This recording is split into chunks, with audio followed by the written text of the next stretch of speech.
올해 초에 더 글로리라는 그 드라마가 아주 화제가 된 적이 있었습니다.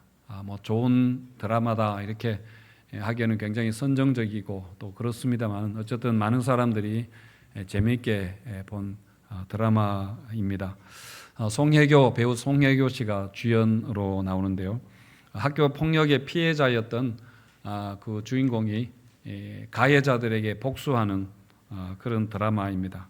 같은 또래들에게 끔찍하게 정말 모질게 학교 폭력을 당하지만은 아무도 도와주는 그런 사람이 없었습니다.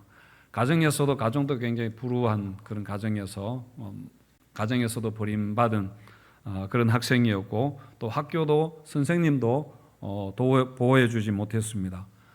국가 권력이 보호해 주어야 되는데 경찰도 마찬가지였습니다.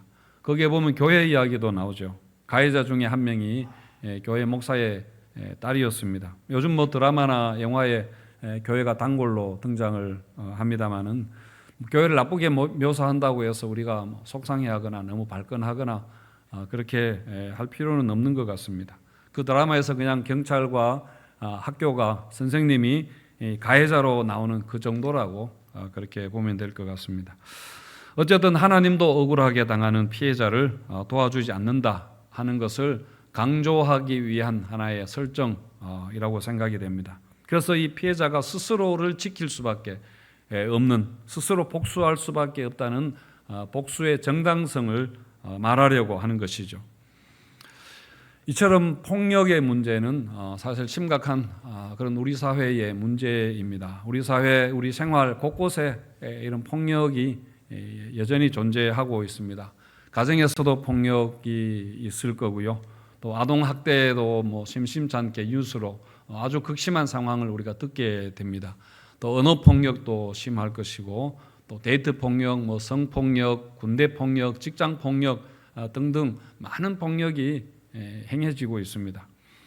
이런 폭력의 피해자가 나중에 가해자가 되는 그런 악순환이 되는 경우가 많이 있죠. 그래서 그 어릴 때 받았던 폭력에 대한 상처, 이런 언어에 대한 인격적 대우를 받았던 상처가 평생 지워지지 않고 그 사람을 괴롭히게 됩니다. 그래서 주변 사람들에게 직간접적으로 영향을 많이 미치게 되죠. 혹시 여러분의 가정에는 이런 폭력이 있지 않습니까? 여러분은 그 폭력의 피해자 아니면은 심심찮게 폭력을 하는 폭력의 가해자는 아닌가요? 만약 그렇다면은 아주 나쁜 일입니다. 그걸 빨리 회개하셔야 되죠. 사사기에는 많은 폭력 이야기가 나옵니다. 사사기 전체의 배경이 학대당하고 전쟁하고 이런 그런 이야기들이니까요. 보면은 기드온이 얼마 전에 우리가 보았습니다만은 기드온이 숫곳과 브느엘 사람들을 학살하는 그런 이야기도 끔찍한 폭력 이야기죠. 그리고 오늘 우리가 보게 되는 입다도 에브라임 사람들을 4만 2천 명을 죽이게 됩니다. 동족 상란을 하는 거죠. 그리고 뒤에 나오는 삼손 이야기도 헐리우드급의 그런 폭력물입니다. 닥치는 대로 때리고 죽이고 그렇게 합니다. 뭐 여우 꼬리에 불을 붙여서 그 들판을 다 초토화시켜버리고 불질러버리는 그런 폭력을 삼손이 행하죠. 그리고 사사기 맨 뒤에 보면은 그 레위인의 첩이 사람들에게 집단 강간 성폭행을 그렇게 당하고 죽게 됩니다. 그러자 그 남편이 그 시체를 토막내서 보내고 그래서 나라에 내전이 일어나고 한 지파가 몰살당하고 이런 끔찍한 일들이 일어납니다. 정말 무법천지라 할 수 있습니다. 물론 인간은 죄인이기 때문에 기본적으로 안에 폭력적 성향이 그렇게 있습니다. 그리고 이 사회가 폭력 사회이지만은 사사기가 말하고자 하는 것은 주제 말씀처럼 그때의 이스라엘의 왕이 없으므로 사람들이 자기 소견에 옳은 대로 행하였다 하는 것입니다. 아까 이야기했던 그 드라마에서 피해자가 복수를 그렇게 하는 것도 아무도 도와주는 사람이 없으니까 그러니까 왕이 없기 때문에 자기 소견에 옳은 대로 자기 스스로 그렇게 자기를 보호하는 그런 이야기죠. 모든 문제는 바로 왕이 없음에서 비롯되는 문제라는 것입니다. 오늘 본문은 사사 입다에 관한 말씀인데요. 이스라엘이 암몬 족속에게 침략을 당해서 18해 동안 억압을 당합니다. 그래서 하나님 마음의 근심이 아주 컸다, 그렇게 했습니다.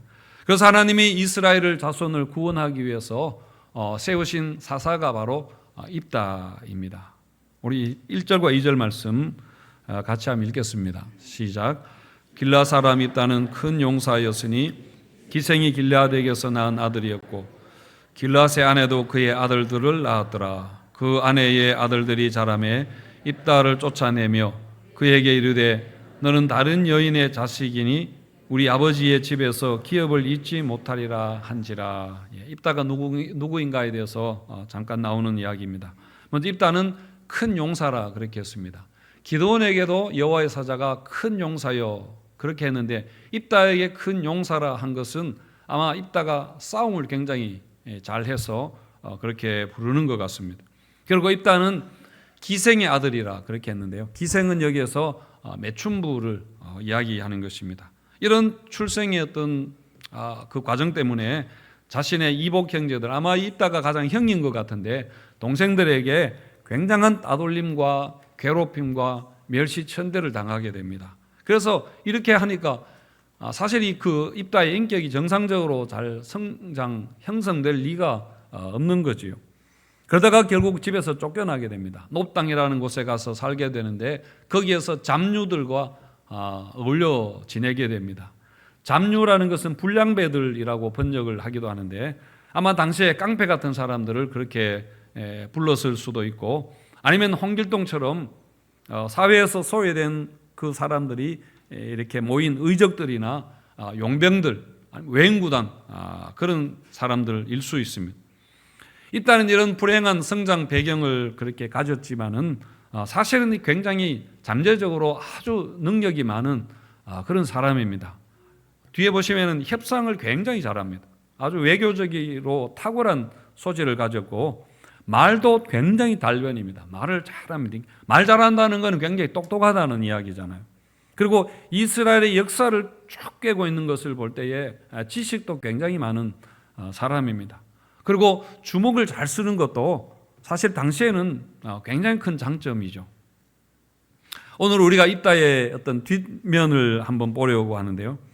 불행한 이 입다의 성장 과정이 배경이 말해주는 것처럼 입다는 그래서 상처가 굉장히 많은 사람입니다. 한마디로 그 상처는 받아들여지지 못한, 사람들에게 인정받지 못한 것에 대한 그런 상처이지요. 가정에서 가족들에게 받아들여지지를 못했습니다. 기생의 아들이라고 동생들에게 또 다른 가족들에게 멸시와 천대를 그렇게 구박을 당했습니다. 많은 괴롭힘을 당하다가 결국 그 가정에서 쫓겨나게 됩니다. 한마디로 가정폭력의 피해자인 것이죠. 그뿐 아니라 동네 사람들에게도 왕따를 당했습니다. 7절에 보면은 이따가 길로 장로들이 이제 나중에 찾아왔을 때 이야기를 하는데 너희가 전에 나를 미워하여 내 아버지 집에서 쫓아내지 아니하였느냐? 이제 너희가 환난을 당했다고 어찌하여 내게 왔느냐? 그렇게 하는 것에서 그 동네 사람들에게 대한 원망이 많이 묻어납니다. 동네 사람들도 입다를 보호해 주는 것이 아니라 미워했습니다. 그래서 입다의 그 형제들과 동조해서 이 입다를 괴롭히고 결국은 쫓아내게 되죠. 그러니까 사회적 폭력의 피해자인 셈입니다. 사실 입다는 굉장히 억울합니다. 자기가 그것을 선택한 것이 아닌데, 그 가정을 선택한 것이 아닌데 태어나 보니까 그냥 그런 엄마였고 그런 가정이었는데 그것 때문에 엄청난 멸시와 천대를 당하는 그런 천대를 받아야 했으니까 얼마나 억울하겠습니까? 이처럼 입다에게는 받아들여지지 못한 상처로 인해서 인정받음에 대한 욕구가, 인정받지 못하고 살았기 때문에, 거절당하고 살았기 때문에 인정받음에 대한 욕구가 굉장히 강했습니다. 물론 인정받고자 하는 것은 우리 모든 사람이 다 가지고 있는 것이죠. 이것은 필요한 것이고 사실 굉장히 중요한 것인데, 그러나 입다에게 그 인정받음에 대한 마음은 위험한 방향으로 잠재되어 있다는 것이 문제입니다. 그래서 입다의 이 상처가 어떻게 입다의 삶에 영향을 미치게 되는가 하는 것을 보겠습니다. 자, 입다의 고향인 길앗에 암몬 족속이 쳐들어왔습니다. 그런데 이스라엘에는 전쟁에 나갈 만한 장수가 아무도 없었습니다. 그러자 이 길앗 장로들이 고육지책으로 입다를 찾아와서 도와달라, 그렇게 말합니다. 그러면서 장관을 시켜주겠다, 그렇게 이야기를 하는데, 하지만 입다가 협상의 달인이라고 했잖아요. 쉽게 응하지 않습니다. 장관은 그냥 군사를 지휘하는 군대 장관 정도입니다. 그러자 이 장로들이 이제 입다에게 그러면은 너를 머리가 되게 해주겠다, 우리의 최고 지도자가 되게 해주겠다, 그렇게 제안을 합니다. 물론 입다가 이걸 마다할 일은 없죠. 그렇지만은 또 입다는 그 약속을 꼭 지키도록 거듭 그것을 확인합니다. 그러니까 공증을 받아 놓는 것이죠.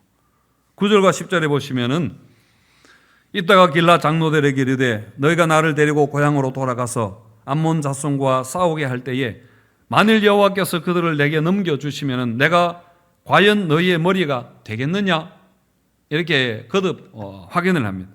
그러자 길라 장로들이 입다에게 이르되 여호와는 우리 사이의 증인이시니 당신의 말대로 우리가 그렇게 반드시, 제가 반드시는 넣습니다마는 반드시 그렇게 행하리라, 그렇게 약속을 합니다. 틀림없이 그렇게 하는데 하나님이 우리의 증인이시라, 그렇게 말합니다.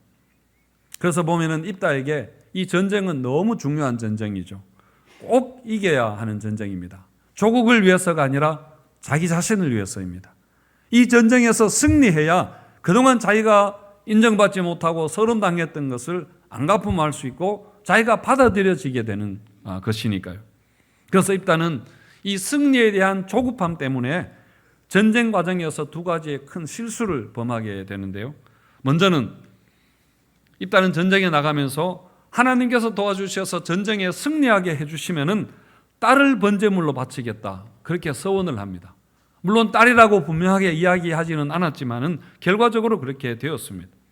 그러니까 입다는 전쟁에서 무조건 이겨야 된다는 강박관념에 사로잡혀서 전혀 불필요하고 너무나 무모한 서원을 하고 마는 것이죠. 그래서 승리보다 더 소중한 무남동녀 딸을 잃어버립니다. 그 승리의 그 영광을 다 지워버리게 됩니다. 두 번째 실수는 동족을 살육하는 끔찍한 과오를 저지르게 됩니다. 12장에 가면 나옵니다마는 이따가 암몬 전쟁과 전쟁에서 그렇게 승리하고 돌아왔을 때 이번에도 에브라임 사람들이 나와서 입다에게 시비를 겁니다. 12장 1절에 있는 것처럼 에브라임 사람들이 모여 북쪽으로 가서 입다에게 이르되 내가 암몬 자손과 싸우러 건너갈 때에 어찌하여 우리를 불러 너와 함께 가게 하지 아니하였느냐. 사실 갈 때 입다가 도와달라고 했는데 에브라임 사람들이 거절했거든요. 거짓말을 하는 겁니다. 우리가 반드시 너와 내 집을 불사르리라, 이렇게 에브라임 사람들이 입다에게 시비를 걸면서 위협을 그렇게 하고 있습니다. 기드온이 미디안과 전쟁할 때도 에브라임 사람들이 그랬죠. 기드온이 전쟁을 거의 이겨놓고 나니까 느닷없이 에브라임 사람들이 와가지고는 시비를 걸었습니다. 왜 전쟁할 때 우리를 부르지 않았느냐. 이 전쟁의 승리에 대한 농공행상의 문제가 있거든. 전리품을 나누고 하는 이런 문제가 있으니까 에브라임이 그것을 탐내가지고 또 이렇게 하는 겁니다. 그런데 그때 기드온은 어떻게 하는가 하면은 에브라임 사람들을 잘 달랩니다. 우리가 너희들하고 비교가 되느냐, 너희들의 그 끝물이 우리의 만물보다도 훨씬 낫지 않느냐 하면서 잘 아첨하고 해서 넘어갔습니다. 그런데 똑같은 상황에서 입다는 그렇게 하지 않습니다. 입다는 그들에게 불같은 분노를 쏟아냅니다. 그래서 에브라임 사람 4만 2천 명을 죽여버립니다. 지금까지 입다에게 잠재되어 있었던 분노가 터진 것이죠. 그동안 가족들에게, 동네 사람들에게 사회적으로 멸시와 천대당했던 그 분노가 에브라임에게 가서 다 그렇게 터져버리는 겁니다.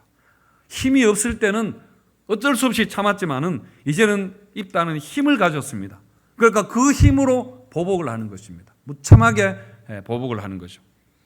입다에게 전쟁의 승리는 단순한 승리가 아닙니다. 이것은 그동안 거절당함에 대한 그런 복수였습니다. 그래서 이런 승리에 눈이 멀어가지고 딸을 잃어버리게 됩니다. 그리고 또 자기를 무시한다고 동족 에브라임을 무참하게 살육하는 그런 과오를 저지르게 되는 것이죠. 이런 끔찍한 행동들은 사실은 보면은 그 동인이 바로 잠재되어 있었던 분노입니다. 상처에서 나오는 것이죠. 어쨌든 입다는 전쟁에서 크게 승리를 거두게 됩니다. 33절에 보시면은 매우 크게 무찌르니 이는 암몬 자손이 이스라엘 자손 앞에서 항복하였더라. 그렇게 결과는 굉장히 좋았습니다. 이 승리가 개인적으로는 굉장히 영광스러운 승리이지만은 그러나 그 영광을 무색하게 만들어 버린 것이 참으로 안타까운 일입니다. 자, 여러분은 입다 이야기를 들을 때 어떻습니까? 어떠신가요? 혹시 나를 보는 것 같아서 입다가 굉장히 동정이 되고 불쌍하고 그렇습니까? 폭력의 피해자, 사회의 어떤 피해자인 것 같아서 많이 불쌍한가요?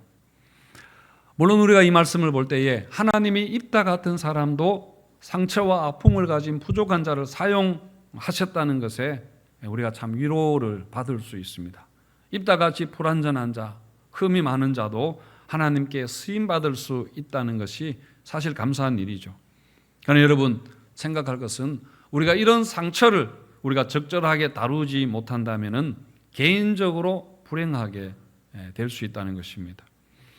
우리도 알게 모르게 우리 안에 다 이런 상처, 아픔이 있을 겁니다. 우리가 깨어진 그릇처럼 우리가 다 온전하지 못할 것입니다. 우리 부모들에게 받은 그런 상처도 있을 것이고요. 학교에서 공부 못한다고 선생님에게 얻어맞았던 그런 적도 있을 것이고, 우리 사회로부터 열등하다고 계속 압박과 비난과 루저라는 그런 판단에 우리가 많은 짓눌려 있을 수도 있습니다. 그래서 여러분 우리에게도 상처가 있고 가시가 있어서 그것이 언젠가는 어떤 곳에서든지 터져 나오게 되죠. 그래서 사람들을 아프게 하고 찌르고 그렇습니다. 특히 가까이 있는 사람들에게 그렇게 됩니다. 우리 자녀들에게 그렇게 행동하고 남편과 아내에게 그렇습니다. 우리 부모님에게 가서 못된 말로 막 하고 그렇게 하죠. 일부러 가족들에게 그렇게 하고 싶은 사람은 없을 텐데 마치 우리가 고슴도치처럼 상처라는 가시 때문에 그렇게 하는 것입니다. 그래서 사랑한다고 다가가면은 상대방을 오히려 아프게 찌르게 되는 것이 사실 우리의 딜레마, 고슴도치의 딜레마인 것처럼 우리의 딜레마인 것이죠. 자, 여러분, 그렇다면 우리가 어떻게 해야 할까요? 우리 히브리서 12장 2절 말씀 같이 한번 읽겠습니다. 히브리서 12장 2절 시작.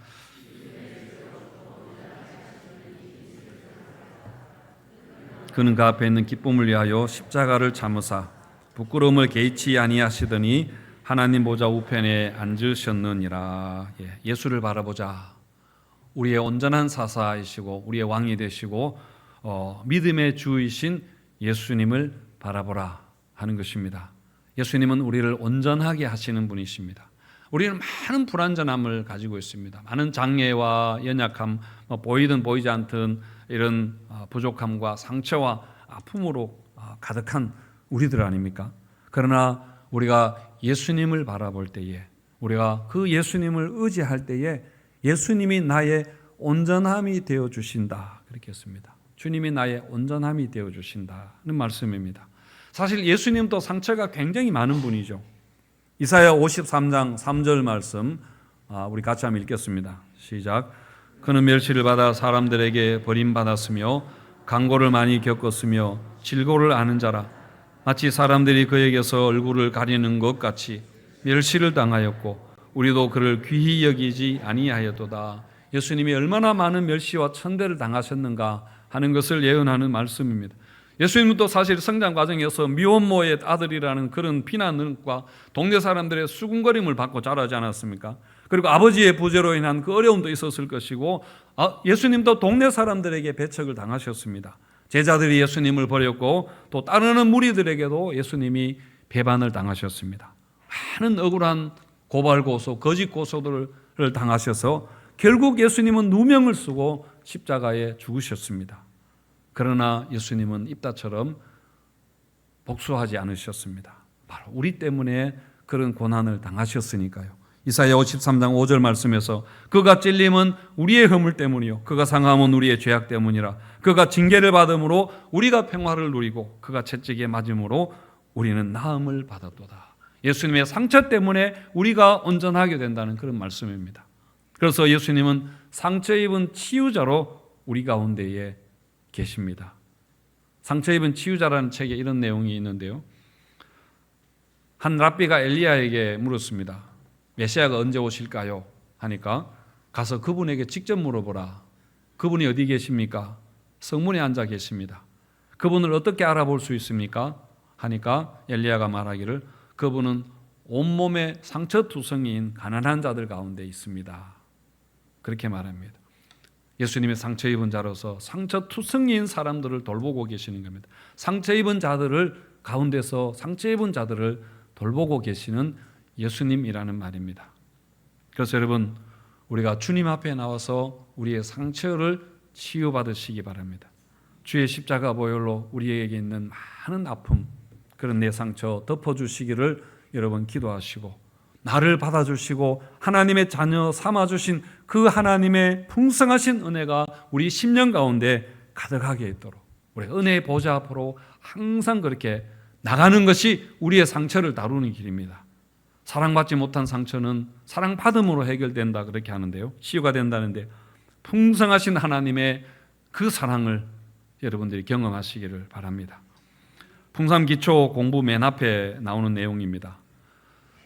거기에 보면 우리가 그리스도 안에서 누리는 세 가지 축복이 나오는데, 우리 세 가지 축복 같이 읽고 한번 읽어보고 마치겠습니다. 그리스도 안에서 누리는 세 가지 축복. 첫 번째, 시작.